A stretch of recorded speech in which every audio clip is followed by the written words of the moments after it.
Essa semana circulou a notícia de uma bebê recém-nascida que foi separada da sua mãe imediatamente após o parto por uma instituição que cuida de crianças e adolescentes em situação de vulnerabilidade, sob a justificativa de que essa mãe poderia representar algum risco para a criança por ela já ter morado em situação de rua e, enfim, outros critérios que eles avaliaram que era necessário, então, tirar essa bebê da mãe, né?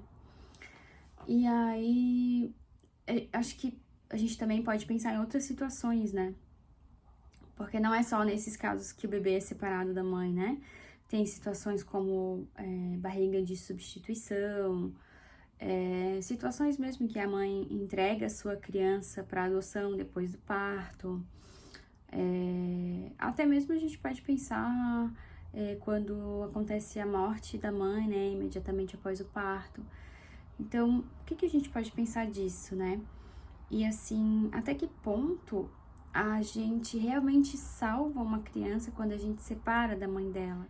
É muito importante que seja falado para a criança o que está acontecendo, o que está acontecendo com ela, com a mãe dela, para onde que a mãe dela foi,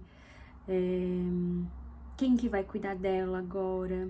Por mais cruel que essa verdade possa ser, sempre é melhor a verdade do que a mentira. Fazer com que uma criança cresça sobre uma coisa que, um não dito, né, que a gente fala, um não dito sobre si mesmo, é fazer com que ela cresça tendo que lidar com essa parte dela que falta, né, e que em um certo nível, pode ser consciente ou inconsciente, ela sabe que falta, né, essa falta ela fica, e pode muitas vezes isso surgir através de sintomas, por exemplo, inexplicáveis na vida dessa criança, né? E isso tudo também se aplica aos bebês. Se a gente pensa numa continuidade da vida intrauterina, né? Porque assim, o bebê quando ele nasce, ele nunca nasce do zero, né? Ele teve toda uma experiência de vida que aconteceu dentro do útero.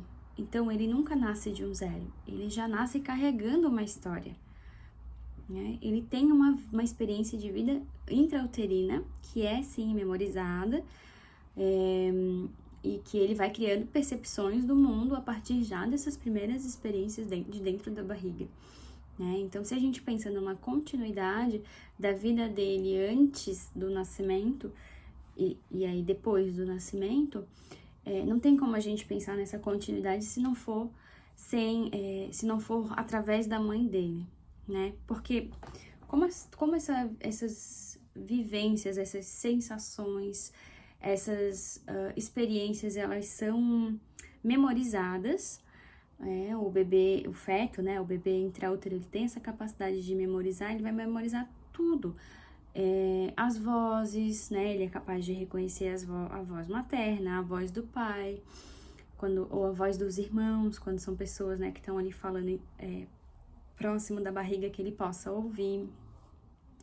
Ele vai memorizar músicas ou sons, né, que foram familiares. Qualquer som que faça parte do dia a dia, esse feto é capaz de memorizar.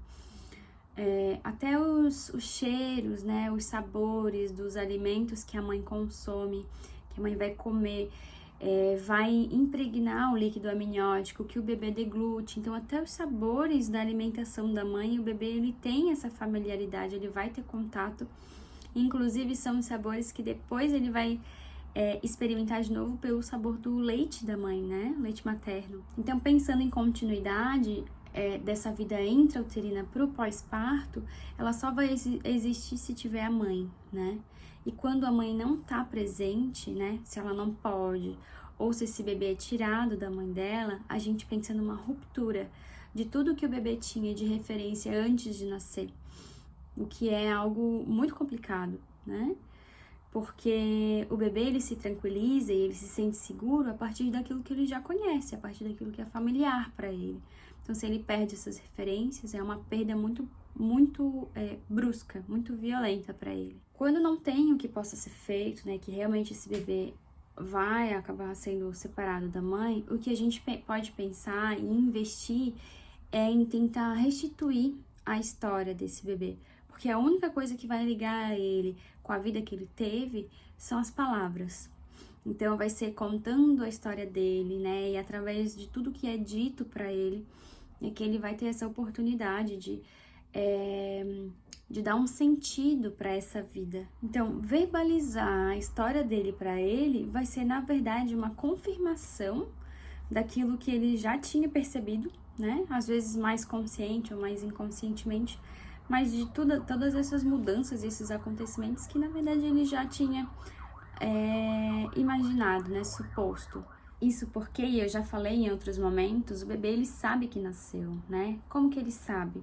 A partir de toda essa percepção do seu entorno, né? O nascimento, ele é principalmente uma mudança de ambiente que o bebê sofre, então do meio aquático para o meio aéreo, né? Depois, imediatamente após o nascimento, ele vai ter que se haver com a questão da gravidade, né? Os efeitos da gravidade no seu corpo, a mudança de temperatura, os barulhos são diferentes, então ele é capaz de entender tudo isso e de fazer de dar um sentido para isso, né? Um significado. Então ele sabe que teve essa mudança, ele sabe que ele nasceu, ele é capaz de perceber isso. E aí, dependendo do bebê ou dependendo da maneira como essa separação acontece, ela pode ser muito violenta, ela pode ser quase mortífera para um bebê, né? Tem bebês que, quando são separados da mãe de forma muito violenta, eles nem sobrevivem, né? Eles vão ser hospitalizados, vão desenvolvendo complicações ou dificuldade para respirar. E essa é uma maneira deles de dizer que para eles está sendo muito difícil de lidar com essa separação.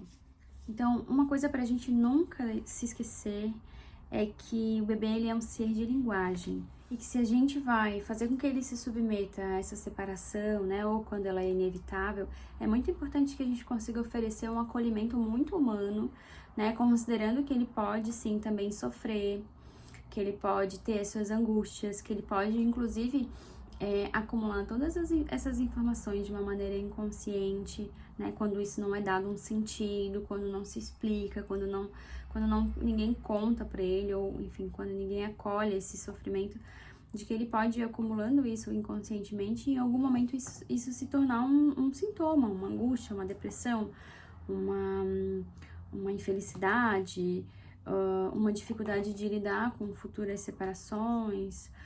Isso pode inclusive atravessar as relações dele, né, com outras pessoas, com a sua experiência depois de paternidade, de maternidade, de parentalidade, né? Então tem muito pra gente pensar, né? Nós, enquanto sociedade, como que a gente cuida dessas crianças, como que a gente interfere nessa relação mãe-bebê, né? Quando é necessário e também quando for inevitável. Mas, assim, de que forma esses bebês, eles são acolhidos e vistos, né? De que forma o seu sofrimento é reconhecido ou a sua segurança é garantida.